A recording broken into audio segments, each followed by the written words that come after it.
ดีทุกคนวันนี้ก็เดินทางอีกแล้วเนาะทุกคนไปปีใหม่ตามเคย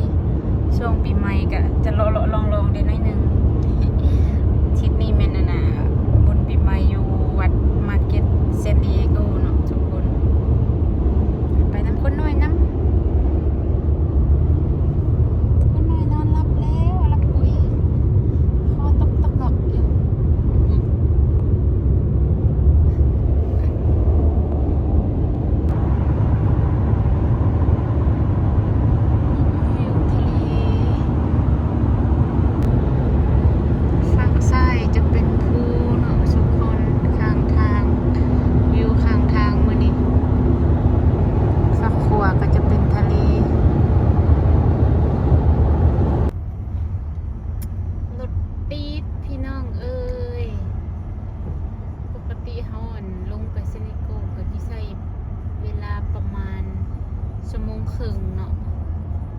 ติดจังสี่กะโอ้ยานเหยียบ2 ชั่วโมงพุ่นละ2 ชั่วโมงครึ่งพุ่นละเนี่ยเบิ่งชมนี่นะติดมาตั้งแต่ไกลเลยเอาเลยอยู่แถวนี้นะรถติดเลย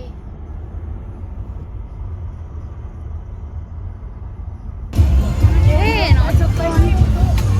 ตอนนี้เขากำลังฮอดวัดแล้วล้างยางไปบังเด้อรอเจ้าหน้าส่งของนะ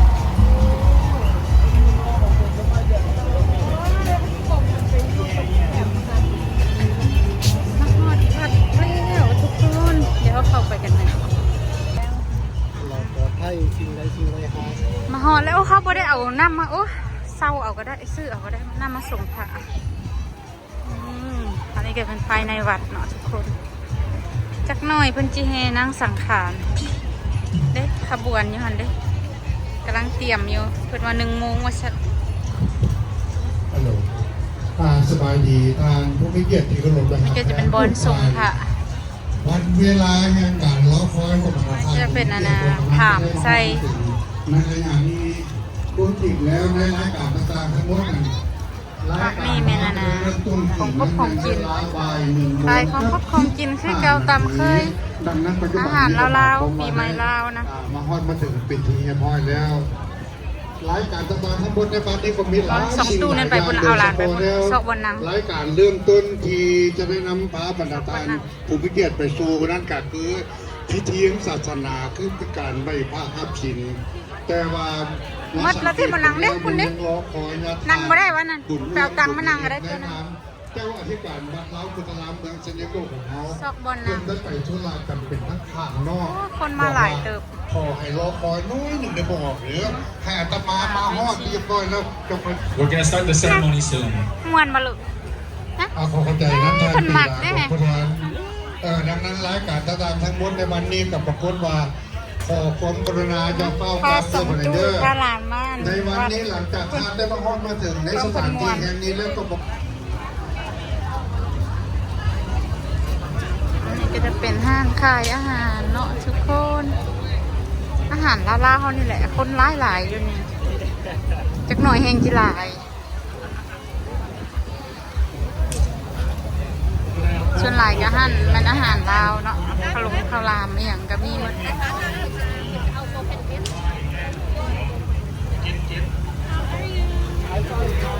ยัวมีอย่างปกติเนาะตามปกติอาหารลาวเขาแหละจะบ่ได้เน้นเข้าไปหาเนาะนี่จะเป็นห้านน้ำ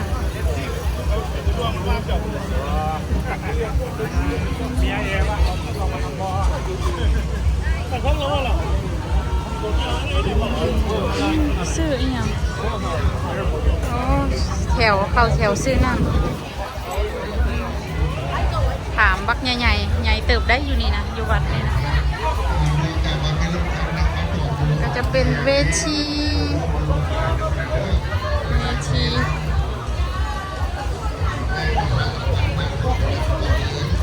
คนกำลังมาทุกคนกำลังมาได้นั่งสังคงนั่งสังขารอยู่นี่หมด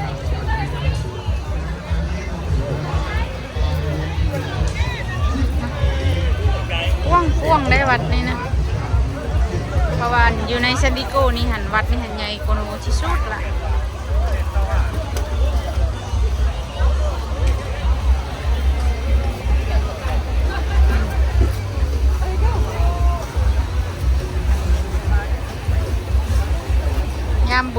ก็มีแต่อาหารลาวเนาะทุกคนนะคนขายแต่อาหารลาวคงติดเผาอย่างก็มีคืออยู่เมืองลาวแหละ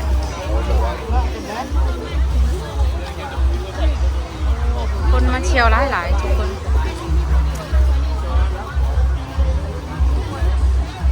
คุณ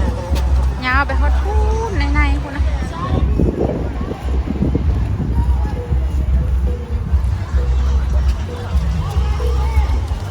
จะไม่ได้ยางไปนะคุณเนาะนี่ก็จะเป็นบรรยากาศโดยรวมจักหน่อยอะนะพาเพิ่นเฮนางสังขารพาเบิ่งเพิ่นเฮนางสังขารในกระทานเขาโคก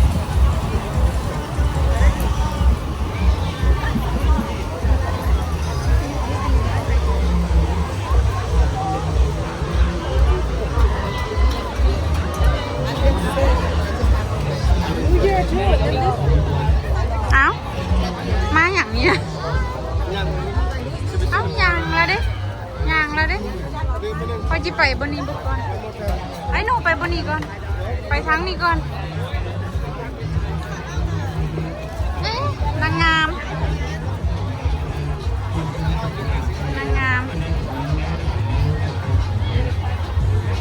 นางสังขาร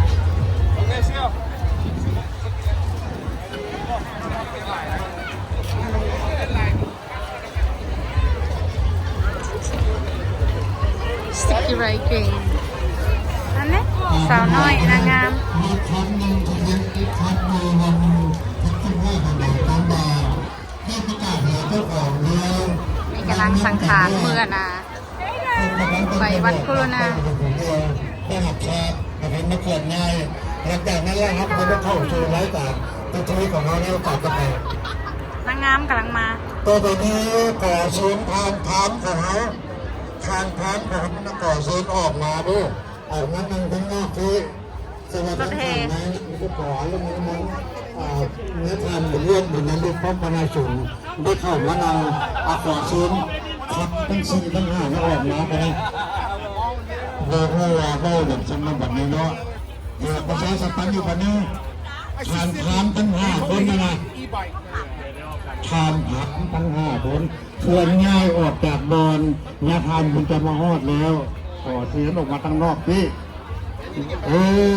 ที่รถขอเสียงตามไปสบายดีปีใหม่มาแล้วแอนพูดมาแล้วสบายดีปีใหม่คนงามสบายดีปีใหม่คนงามมาแล้วแอนพูดนะครับในขณะนี้มีรถถ่ายกับต้องรถขนาดสูงนะขอเสียงก็ได้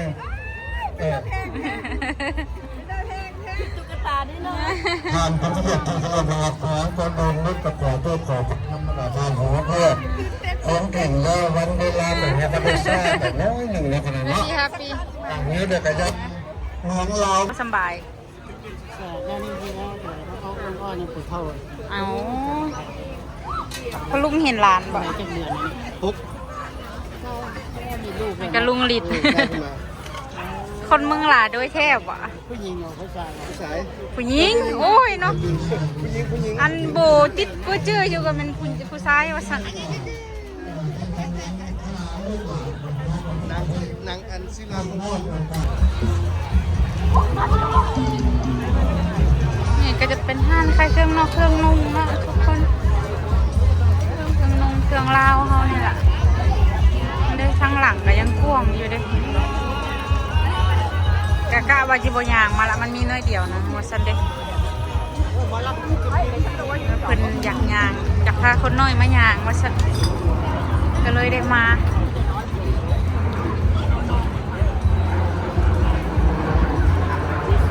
ลักๆก็จะเป็นขายของกินกับเครื่องนุ่งแบบลาวเฮาเนาะทุกคน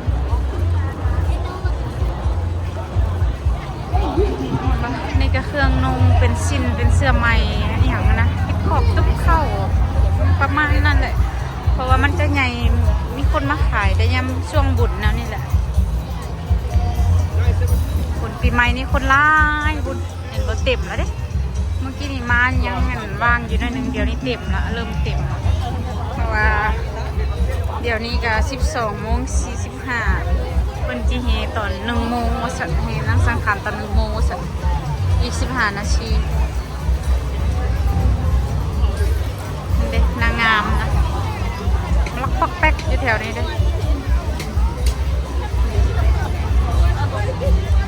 ลูกลาว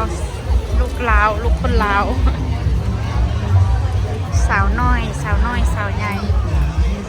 จะมาซื้อน้ำอ้อยเนาะอากาศก็ดีอยู่จะต้องซื้อน้ำอ้อย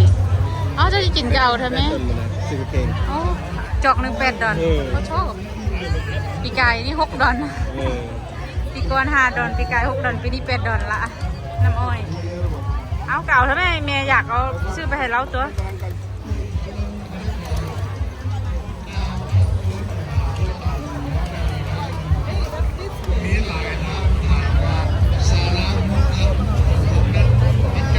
ไอ้บ่าวตำรวจ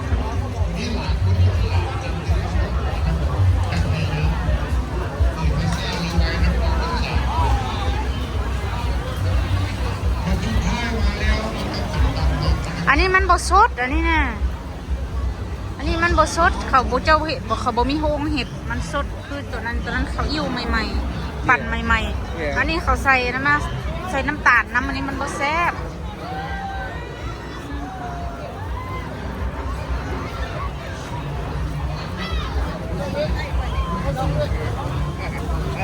แบงโบบาชีแอนคาเฟ่เอาอย่างเอาคาเฟ่เอาอย่างชูการ์เคนชูการ์เคนกับข้าวเจ้าเอาตัวสดพุ่นตัวที่มาเอาอย่างตัวนี้นี่ตัวข้าวปั้นใหม่ๆพุ่นตัวผาทรายซื้อน้ำตัวนี้เอาลูกกดตัวนี้ไป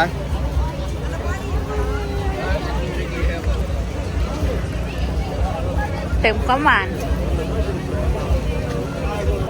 ตอนนี้ก็1 โมงแล้วเนาะเพิ่นกำลังเห็นพิธีอันที่เฮนางสังขารทุกคนอยู่ในพรหมสถานที่นี่คือวัดลาวพุทธลามนำเจ้าบุรศรัทธาและผู้ฆ่าทั้งหลายทุกองค์นั้นได้ก็นางกินนารีมาแล้วกำลังกันนะที่เฮนางสังขารกำลังเฮ็ดพิธีจัดเตรียมขบวนการอุ๊บ sorry สบายดี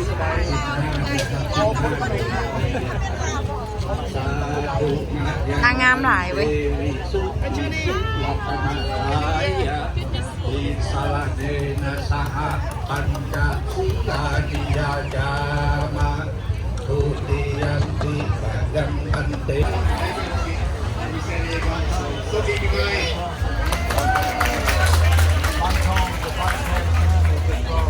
เป็นกำลังกล่าวทำอย่างกระบุละ Okay, that concludes our opening ceremony. And next up, we're going to have a special performance with the non-guild performance. Stay tuned. Thank you. จุดก้อนมาเนี่ย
ระหายเนาะ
แบบสวยงามทุกคนนี่เด้อลูกหลานคนลาวอยู่อเมริกาก่อนงามคนปีใหม่ลาวเนาะทุกคน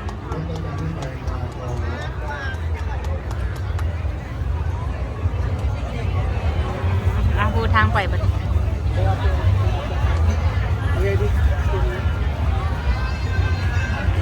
แล้วเดี๋ยวให้นั่งสังขารแล้ว Patients, please. งานงามของเขากำลังอะนะ เป็นพิธีเริ่ม ไปนะสูงน้ำพระ แล้วก็ได้แห่ขบวน โอ้เฮขบวนเฮขึ้นไปเอาหัวพระพุทธ ขอซื้อเลยขอซื้อนักสังขารขึ้นมาทำพิธี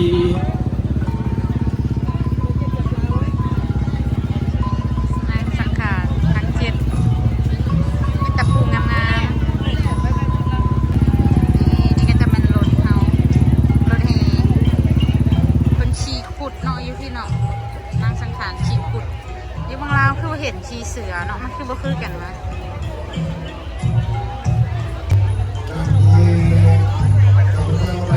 นี่นางสังขารก็กำลังมาขึ้นรถเฮทุกคน การแห่นักสังขารนี้ในเรื่องต้นเลยณโอกาสนี้คุณหญิงแล้วขอคณะกรรมการไปสั่งน้อยหนึ่งว่าหัวพระพุทธไม่หมายความว่าเวลาที่หมู่เดียวนั้นยังมีชีวิตอยู่ซึ่งได้มีการทำการโตนะครับพญาตาลีโดยมาเข้าครองดังนั้นเมื่อหัวพระพุทธเป็นได้ถึงครับเราเรียบร้อยแล้วลูกสาวทั้งเก๊กตามนั้นมันจึงได้เปลี่ยนพร้อมเก๊กได้บอกลูกสาวว่าเราจะถือถ้าพอของคนเองนั้นพอซื้อในลูกทั้งเก๊กตามดังนี้ไอ้สื่อตรงแบบนี้ครูที่หนึ่งนั้นในวันอาทิตย์เป็นนางคงสาธิบีครูที่สองวันจันทร์นางโคลกาทีวีครูที่สามเป็นวันพานเป็นนางทักษะทีวีครูที่สี่นางมุขาทีวีคือวันพุธประจำวันประทับเป็นนางกินดีทีวีวันศุกร์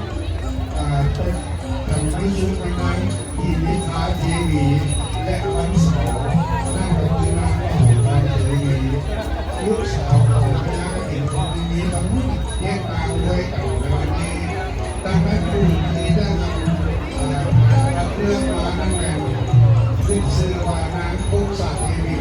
เสร็จแล้ว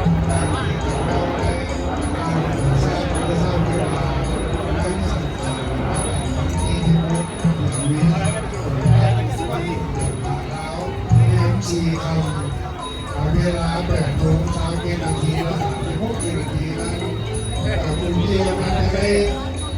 ถือซุ้มเอามาดอกหรือมาดอกมาตุ้มเอาไว้ไปแก้วตั้งมาว่า เตรียมเฮแล้ว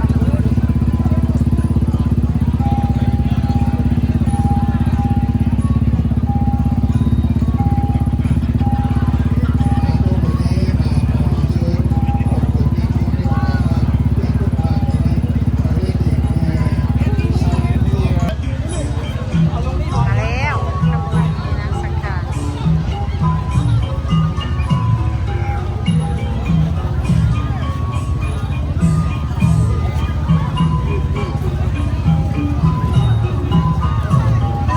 Yeah, I'm back. Happy New Year. ขอกามาสบายดีปีใหม่มายังประดาทานตุกพิเทียนกองตุนงานโยมกาทุกภูมิในประเดี๋ยวขอกาเข้ามาสบายดีปีใหม่ชื่อไก่ได้ขายกันประมาณในขณะเด้อขอขอบใจไปเลย แต่ว่าได้มา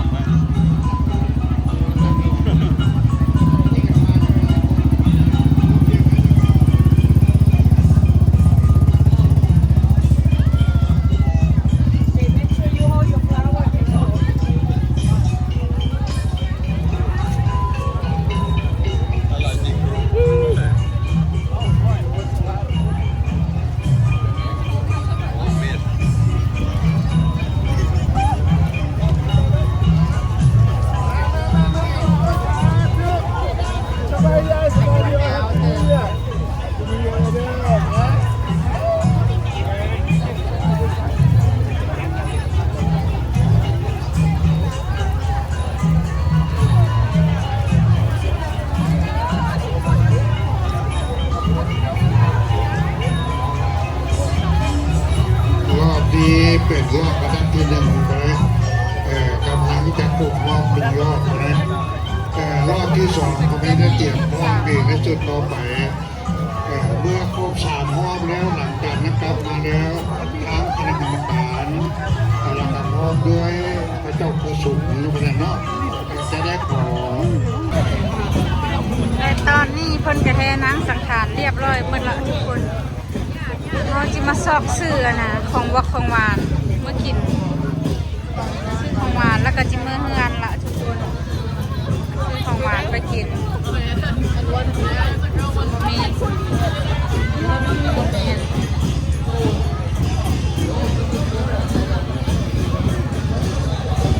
บ่เห็นขนมขกเนาะ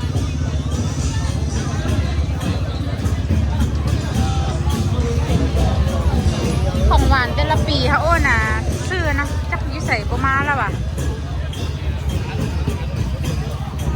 ประเภทมุกโอ้ได้ขนมขบ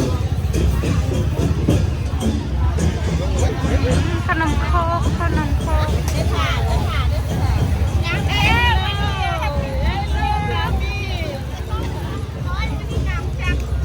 อันนี้ได้ทาดนบ่ว่าจักนาที20 นาทีพาครึ่งชั่วโมงมาสักโอ้ยส่งที่บ่ได้กินไหมมื้อนี้เอาไว้มื้ออื่นก็ได้ปะฮะพักนั้นจะมีป่ะอ๋อไปซอกเบิ่งญี่ปุ่นเพิ่นมามี3บอล